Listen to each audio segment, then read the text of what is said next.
Je parlais tout à l'heure de Véron Moussango Ongba, qui est secrétaire général de la Confédération africaine de football. Tu sais, il y a une enquête diligentée contre lui aujourd'hui. Il est accusé de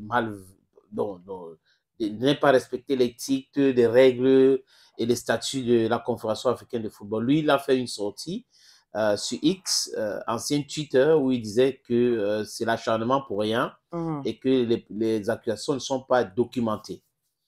Mais les enquêtes se poursuivent à ce qui concerne le secrétaire général. On le considère aujourd'hui comme l'homme de main de Gianni Infantino, dont le président de la FIFA, Fédération internationale de football association, et qu'il ne respecte même pas Patrick Motsepe. C'est ce que certains disent de lui. Et le secrétaire général donc, de la Confédération africaine de football est accusé aujourd'hui d'avoir recruté Mamadou Gueye comme directeur des médias à la CAN 2023 en Côte d'Ivoire. Et ce qui est grave, c'est qu'il n'y a pas eu d'appel d'offres. Déjà, il y a beaucoup de candidatures. On a dit c'est X ici, Y là-bas. Non, rien. Il a juste appelé, il aurait appelé Mamadou Gueye, et il lui a offert ce job. Ouais. Donc, comment c'est fait-il que à la Confédération africaine de football, on peut recruter des gens sans appel d'offres, alors que les statuts et les règlements disent autre chose? Et c'est clair, vous ne pouvez pas faire cela sans passer par l'appel d'offres. Donc, il faut communiquer. Les gens vont mettre leur candidature, le comité exécutif va siéger pour choisir le meilleur.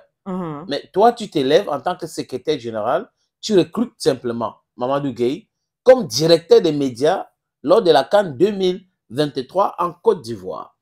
Et sans toutefois passer par cet appel d'offres, je crois que c'est certains éléments que il aura les difficultés de pouvoir expliquer cela. Et on dit même que quand il recrutait Mamadou Gueye, il avait dit que même Patrick Motsepe ne peut pas s'opposer. Ouais. Donc, il ne peut pas s'opposer à cette nomination. Donc, lui, il est le tout-puissant. Et tu sais, le président Laurent Gbagbo, ancien président ivoirien, avait dit quelque chose. Quand on t'envoie, il faut savoir t'envoyer. Hein. Quand on t'envoie, il faut savoir t'envoyer. Maintenant, si tu as un grand quelque part qui t'a aidé à avoir un job, ce grand-là ne t'a pas demandé de manquer de respect aux gens ou manquer de respect ou ne pas respecter les textes. Hein. Aussi. Voilà, donc tu dois faire très, très attention. Parce qu'il y en a, je me rappelle, à Ekona, un ami à moi, qui m'a raconté une histoire à l'école primaire, à Mundama, à Ekona, et il cherchait trop de problèmes. Il allait engager une bagarre avec quelqu'un, avec un élève. L'élève, là, l'a fouetté bien. Et pour lui, son frère était Zoro. Donc, pour lui, son frère, c'est le plus fort. Il allait donc dire à son frère qu'il y a tel qui m'a tapé. Il n'a pas dit que c'est lui qui allait provoquer la bagarre. N'est-ce pas son frère, comme un gros bras, est arrivé pour régler le compte à celui qui a tapé son petit frère? Imagine ce qu'on lui a fait. Il a été fouetté, c'est-à-dire qu'on l'a fouetté copieusement. Bon. Et là, le gars, il arrive à la maison, la matin avait laissé la nourriture, il bouffe tout. Bon. Donc, il y a des gens comme ça. Quand on t'envoie, il faut savoir t'envoyer. En fait, les gens aiment, il y a certaines personnes qui aiment soutenir les gens quand ils sont dans la vérité. Maintenant, si vous n'êtes pas dans la vérité, ça devient un peu compliqué, même pour Gianni Infantino. Donc, Véron Moussango, j'ai trouvé ce tweet-là qu'il a fait le 31 du mois dernier. C'était à 13h40. Il a écrit ceci en anglais. My efforts to turn around and regularize this institution, which has been disrespected at times, are being sabotaged by an out of the blue report containing grievances without documented proof. The planned independent investigation will expose the falsity and origin of this report. Quand tu vois quelqu'un qui se met à écrire sur les réseaux sociaux sur un truc comme ça, il faut savoir que ça le dérange.